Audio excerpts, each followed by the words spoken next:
जय जिनेन्द्र। नियम सार इस महाग्रंथ में आचार्य भगवान कुंद देव गाथा 98 में कहते हैं, पयडिठीदि अणुभागप्प दे संबंधे हीम वज्जिदो अप्पा सोहम इति चिंतीजो तथैव यकुणदिथिर्भावम्।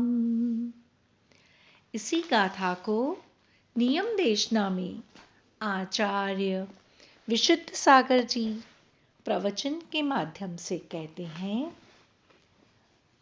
भव्य बंधुओं, आचार्य भगवान कुंद देव स्वामी ने आत्म तत्व की गहराइयों को स्पर्श करते हुए निश्चय प्रत्याख्यान के अंतर्गत बहुत सहज स्वरूप का कथन किया है। यदि वास्तविक बोधि को प्राप्त करना चाहते हो तो भोग ज्ञानी पर तत्व से ममत्व हटाना पड़ेगा, और जब तक पर द्रव्य से ममत्व नहीं हटेगा तब तक बोधि संभव नहीं है। बोध बहुत हो सकता है पर बोधि नहीं। बोधि यानी ज्ञान, बोधि यानी रत्नत्रय। बोध ज्ञान का अंग भी हो जाता है, फिर भी बोधि की प्राप्ति नहीं होती है, क्योंकि अंतरंग में मिथ्यात्व की गांठ बैठी हुई है और अभव्यता सबसे प्रबल शत्रु बैठा हुआ है। इसलिए कुंद स्वामी ने स्पष्ट कह दिया कि दूध में गुड़ मिश्रित करके भी सर्प को मिलाया जाए तो भी सर्प निर्विष नहीं होता है। यह समयसार की गाथा है। ऐसे ही संपूर्ण आगम का अध्ययन करने पर भी मिथ्या दृष्टि मनुष्य को सम्यक्त्व प्राप्त नहीं होता है। अभव्य मिथ्या दृष्टि जीव कभी भव्यता को प्राप्त नहीं करता है। जो निकट भव्य कहा जाता है वो अभव्य की अपेक्षा से नहीं है। वह जीव निकट में मोक्ष जाने वाला है, इसलिए निकट भव्य कहा जाता है। निकट भव्य का अर्थ अभव्य जीव भव्य बनने वाला है, ऐसा नहीं है। निकट भव्य से तात्पर्य भव्य मिथ्या दृष्टि है, भव्य सम्यक दृष्टि है, उसकी कुछ ही पर्याय शेष हैं। ऐसे उसे आसन्न भव्य भी कहा जाता है। आचार्य पद्म प्रभमलधारी देव ने पूर्व कलश में कहा था कि गुरु चरणों की कृपा से मुझे रत्नत्रय प्राप्त हुआ, निज का बोध हुआ।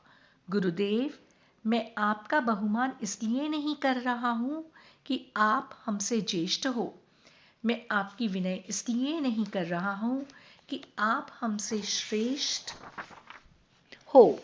मैं आपका बहुमान इसलिए कर रहा हूं कि आपने मुझे निज की पहचान बताई है, जो कि मैं भूला था। पर की पहचान कराने वाले गुरु अनंत हैं, परंतु निज की महिमा आपने ही बताई है। एक करोड़पति थे, उनका छोटा सा पुत्र था। उन्होंने अपने मित्र को धन के विषय में बता दिया और कहा कि जब वह योग्य हो जाए तो रत्नों के विषय में बता देना। छोटा पुत्र धीरे धीरे बड़ा होने लगा, पर वह स्वयं को हीन गरीब मानता था, भीख मांगता था। जब वह बड़ा हुआ तो मित्र ने कहा कि तुम भीख क्यों मांगते हो, तुम करोड़पति हो, और उसको रत्न दे दिए। इसी तरह से सद्गुरु का उपकार इतना है कि अपने रत्नों की पहचान करा देते हैं। वे निज भावों का भान करा देते हैं। वो ज्ञानी वही गुरु आराधना है जिनके चरणों के प्रसाद से निज महिमा का ज्ञान हो जाए। आचार्य भगवान गाथा संख्या 98 में कथन कर रहे हैं कि जीव के लिए बाहर के बंधन तो बहुत महसूस होते हैं, परंतु वास्तव में जो बंधन है उस पर दृष्टि नहीं जा रही है। प्रकृति बंध, प्रदेश बंध, स्थिति बंध और अनुभाग बंध, यह 4 बंध स्थान हैं। बंध स्थान क्यों होते हैं? यदि अध्यवसान स्थान मतलब राग आदि भाव न हो तो बंध स्थान नहीं। अध्यवसान स्थान है तो बंध स्थान है। संक्लेश स्थान है इसीलिए बंध स्थान है। अशुद्ध स्थान है इसीलिए बंध स्थान है। रागादिक भावों का होना ही अध्यवसाय भाव है। वह राग महसूस हो, चाहे शुभ हो या अशुभ हो, परंतु दोनों मोक्ष मार्ग में बाधक हैं। एक स्वर्ग भेज देगा, दूसरा नरक भेज देगा, परंतु संसार दोनों से है। एक में स्वभावपना है, दूसरे में अस्वभावपना है, परंतु संसार दोनों में है। सम्यक दृष्टि जीव का शुभ भाव परंपरा से मोक्ष का हेतु है, पर मिथ्या दृष्टि का शुभ भाव परंपरा से भी मोक्ष का हेतु नहीं है, क्योंकि उसे उपचार से शुभ उपयोग कहा है। मिथ्या दृष्टि की शुभ क्रिया से शुभ भाव तो हो सकते हैं, पर शुभोपयोग नहीं है। मिथ्या दृष्टि जीव का पुण्य बंध सुर असुर आदि अवस्थाओं को प्राप्त कराता है। जब भी उसका पुण्य मोक्ष का कारण बनेगा, वो ज्ञानी पहले सम्यक तो होगा। सम्यक्त्व के अभाव में जो पुण्य होगा वह आपको संसार की विभूतियां प्रदान कराएगा। वो ज्ञानी जो जीव असुर बन रहा है, देखना सकल संयम का पालन करते हुए मुनिराज असुर बन गए। सम्यक दृष्टि व्रती असुर कैसे बन गया? व्रत कभी विफल नहीं होता, लेकिन व्रत के पालन के साथ कषाय की तीव्रता हो गई और साथ में मिथ्यात्व भी आ गया। पुण्य का संचय तो किया, लेकिन असुर जाति के देव हुए। मिथ्यात्व के अभाव में वही व्रत पालते तो स्वर्ग जाते, निर्मल व्रत पालते तो अहम इंद्र आदि होते, और निर्दोष व्रत पालते तो सिद्धालय में होते। इष्टोपदेश में आचार्य पूज्यपाद स्वामी कह रहे हैं, वासना मात्रमेवैत सुखम दुःखम च देहिनां तथा हि उद्वेजयन्ते येते भोगा रोगा इवापदी। इष्टोपदेश श्लोक नंबर 6। यह भोग तो रोग है, आपत्ति का जनक ही है। ये पंच इंद्रिय की भोग सामग्रियों से दुख ही है। जिन्हें लोग सुख कहते हैं, उन्हें ज्ञानी सुखाभास कहता है। स्वर्ग के सुख वासना मात्र हैं।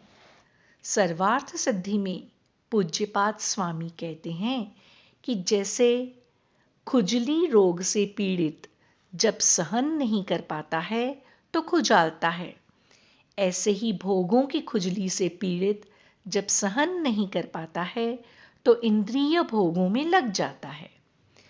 जैसे खुजालने के बाद जलन होती है, बस ऐसे ही भोग भोगने के बाद जलन होगी तथा जलाए भी जाओगे।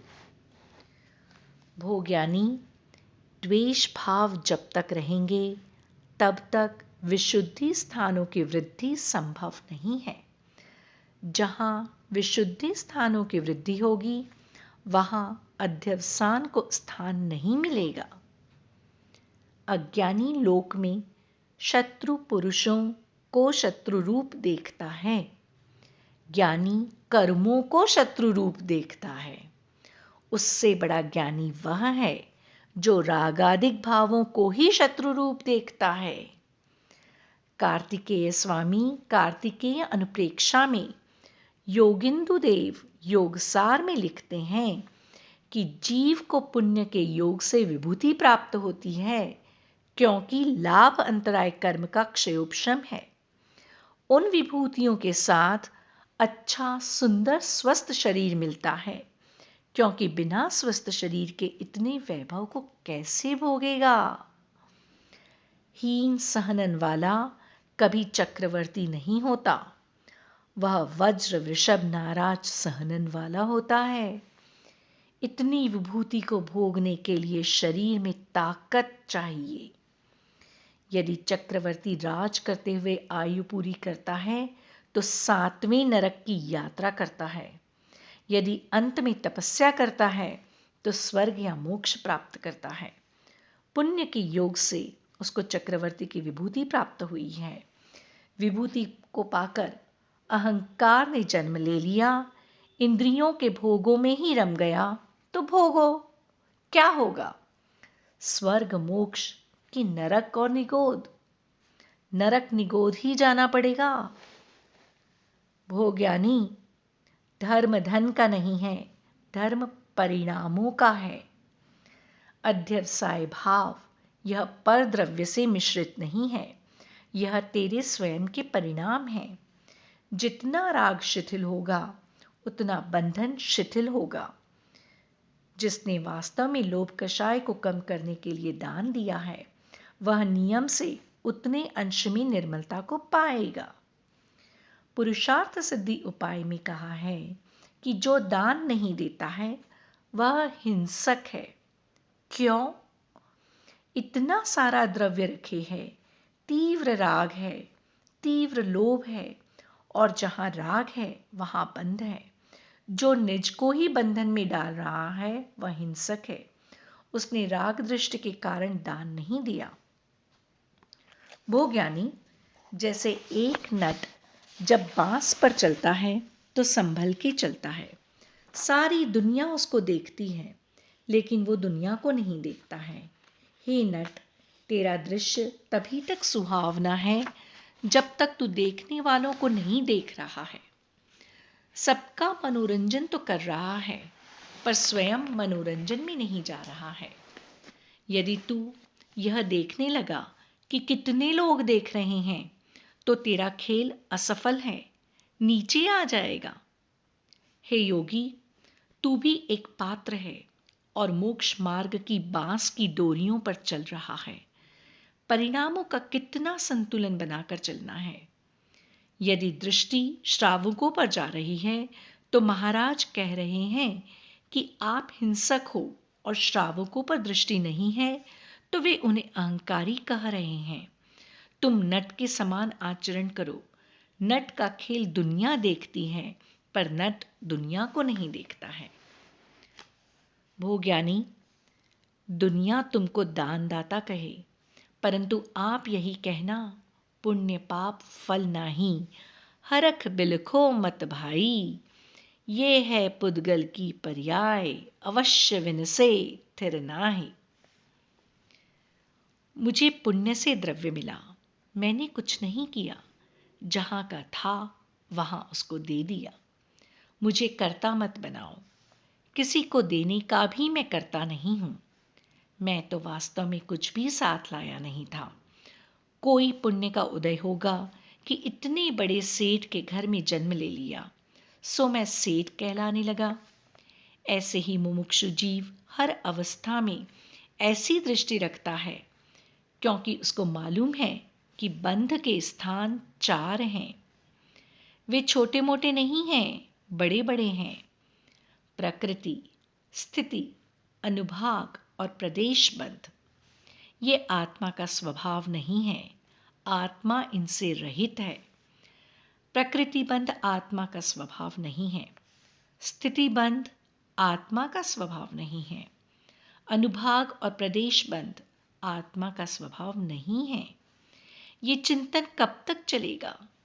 जब तक राग द्वेष से हटे रहोगे। जब तक कषाय आती है तो जिनवाणी भी नहीं सुहाती है। बोलते हैं कि प्रवचन देना हमें भी आता है, आप प्रवचन मत दो, हमसे ही सुन लो। भोग्यानी उसी में स्थिर भाव को करता है। किसमें? कि बंद स्थान से परे मेरी आत्मा है। स्थिर भाव यानी निज लीनता में रमण, यह है योगी की परम दशा, शुद्धोपयोग। बंध में विमुक्त आत्मा को भाता है, यह भव्य के लिए उपदेश है। ये किसी की कथा नहीं चल रही है, ये पूरी कथा तुम्हारे परिणामों की है। लोक में व्यक्ति की कथा करने वाले अनेक ग्रंथ मिलेंगे, पर परिणामों की कथा करने वाले ग्रंथ श्रमण संस्कृति में ही मिलेंगे। आपकी जो शुभ अशुभ मन वचन काय की प्रवृत्ति चल रही है, इससे प्रकृति प्रदेश बंद हो रहा है। शुभ करोगे तो शुभ होगा, अशुभ करोगे तो अशुभ होगा, पर बंद दोनों में होता है। जैसा कषाय स्थान होगा, वैसी कषाय की तीव्रता या मंदता होगी। भोज्ञानी कुंदकुंद स्वामी ने कथन किया है, नाना जीवा नाना कम्मम। नाना जीव हैं, नाना कर्म हैं, सबके अपने अपने क्षयोपशम हैं। तुम किसी का क्षयोपशम नहीं बदल सकते हो। यदि उसका क्षयोपशम निर्मल है तो तुम निमित्त बन सकते हो। उसके उपादान को बदलने की ताकत नहीं रखते हो, इसलिए अपने परिणाम मत बिगाड़ो। आप परिणामों को पढ़ नहीं पाते हो तो दूसरों से पढ़वा लिया करो। स्वयं के चेहरे पर कालिक है कि नहीं मालूम नहीं पड़ती। तुम्हारे मन में जरा सी कषाय भाव होगा तो सामने वाला बता देगा कि तुम विचलित हो। स्वयं की कथा स्वयं कह रहा है। भोज्ञानी ये स्थूल परिणाम तो समझ लेता है, इतना स्थूल हो गया कि चेहरे पर आ गया। अग्नि नीचे जली, बर्तन ऊपर तपा और दूध उबलने लगा। अब आप कहो कि पता नहीं कि बर्तन तपा या नहीं। जब बर्तन तपा तभी दूध उबल रहा है। जब दूध उबल रहा है तो सोचो कि अग्नि कितनी तेज होगी। जिसके चेहरे पर हाथ पैरों में कषाय दिख रही है, उसके अंतर की कषाय कितनी तीव्र होगी। पानी ठंडा हो तो कमंडलू भी ठंडा दिखने लगता है, और यदि गर्म हो तो कमंडलू भी गर्म हो जाता है। जो समझ में नहीं आ रहा है वो 10वें गुण स्थान तक चलता है। अनंतानुबंधी की तीव्रता तो अच्छी तरह से समझ में आती है, परंतु संज्वलन के जघन्य अंश समझ में नहीं आते हैं। संज्वलन कषाय की मंदता 7वें गुण स्थान से बनती है, पर संज्वलन की तीव्रता में मध्यम अंशों में 6वां गुण स्थान ही होता है। कहीं ज्यादा चले गए तो वह गुण स्थान भी गिर जाता है। प्रत्याख्यान में चला गया, अप्रत्याख्यान में चला गया, और कहो कि अनंतानुबंधी में चला गया। भोज्ञानी पहला गुण स्थान वर्ती ग्रैविएक तक जाने वाला जीव कृष्ण लेशा से नहीं जा रहा है, शुक्ल लेशा से जा रहा है, परंतु अनंतानुबंधी की मंदता में जा रहा है। अनंतानुबंधी की मंदता भी इतनी निर्मल होती है कि उसे शुक्ल लेशा बना देती है। लेशा परिणाम के साथ साथ आपको निज कषाय परिणाम का भी माप करना पड़ेगा। कषाय और योग इन दोनों का नाम ही लेशा है, मापदंड है। कषायों से रंजित जो योग की प्रवृत्ति है वह लेशा है।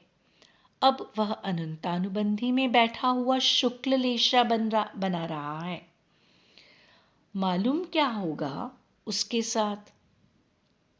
इसकी कषाय तो चल रही है, अंदर भड़क रहा है, पर योग निर्मल किए बैठा है। ये पाप नहीं कर रहा है, पर अंतरंग में कषाय बहुत तीव्र चल रही है। आप लोग क्रोध भर को पकड़ते हो, कषाय में मान की तीव्रता भी हो सकती है। घानी में पेल दिया, बोले मैंने आज यदि कषाय कर दी तो लोग मेरी पूजा नहीं करेंगे, इसलिए बिल्कुल शांत बैठा हुआ है।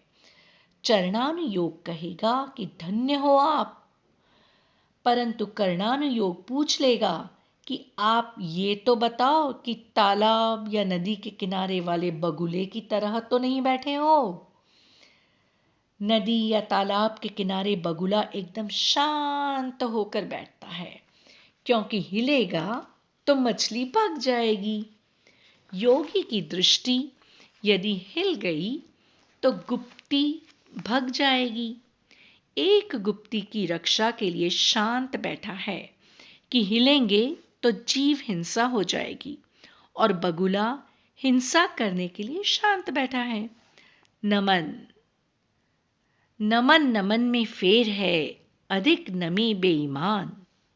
भोग्यानी, योगों को भी संभालो, कषायों का भी संभालो। संभालने के लिए ये दो हैं, या तो आप उसे अच्छी तरह संभालो या परिणामों को अच्छी तरह बना के चलो, तो दोनों संभल जाएंगे। उपयोग संभल गया तो योग संभल जाएगा। बहुत से जीव कर्णानुयोग के बड़े ज्ञाता होते हैं, जो कर्म प्रकृतियों को गिनते रहते हैं पर अपने कर्मों को बिल्कुल नहीं गिनते। एक पंडित जी प्रवचन दे रहे थे कि इस गुणस्थान में इतनी कर्म प्रकृतियों का क्षय होता है। एक सज्जन जो मूर्ति की प्रतिष्ठा करवाने आए थे, उनसे बोले कि इसकी प्रतिष्ठा नहीं हो सकती। उनके गिड़गिड़ाने पर बोले कि अच्छा 5,000 दे दो। भोग्यानी, प्रवचन में तो कर्म प्रकृतियों का क्षय कराएगा और तेरा गुणस्थान नीचे गिर रहा है 5,000 रुपया लेकर।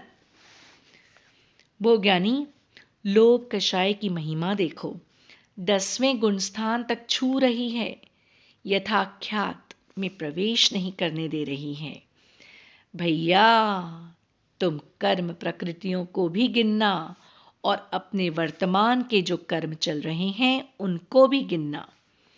वर्तमान के तुम्हारे कर्म नहीं मिट रहे हैं तो बंध प्रकृतियां भी मिटने वाली नहीं हैं। वर्तमान पर पुरुषार्थ करो तो भूत और भविष्य अपने आप ठीक हो जाएंगे। भूत के बंधे कर्म नष्ट हो जाएंगे, भविष्य में आने वाले आ नहीं पाएंगे और वर्तमान में झर जाएंगे।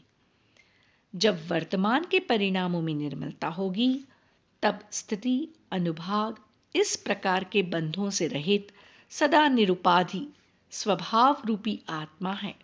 वह मैं हूं, ऐसा चिंतन करते हुए ज्ञानी अपनी आत्मा में स्थिर भाव को प्राप्त करता है। आचार्य पद्म प्रमलधारी देव कह रहे हैं कि जो चमत्कारी चेतन भगवान आत्मा है, उस निज आत्म तत्व में जो सहज परमानंद स्वयं है, उसमें हे सखे अपने चित्त को लगाओ तो तेरा चारित्र नियम से निर्मल हो जाएगा। चित्त निर्मल है तो चारित्र निर्मल होगा, और जिनके चारित्र निर्मल है उनके चित्त भी निर्मल होंगे। यह आत्मा चमत्कार मात्र है। इसके ध्यान करने से अलौकिक तीनों लोकों और तीनों कालों को एक साथ जानने वाला परम चमत्कारिक दिव्य ज्योति रूप केवल ज्ञान प्रकट हो जाता है। बोलिए भगवान महावीर स्वामी की जय। बोलिए आचार्य कुंद कुंद देव की जय। बोलिए देशनाकार श्रमणाचार्य विशुद्ध सागर जी महाराज की जय।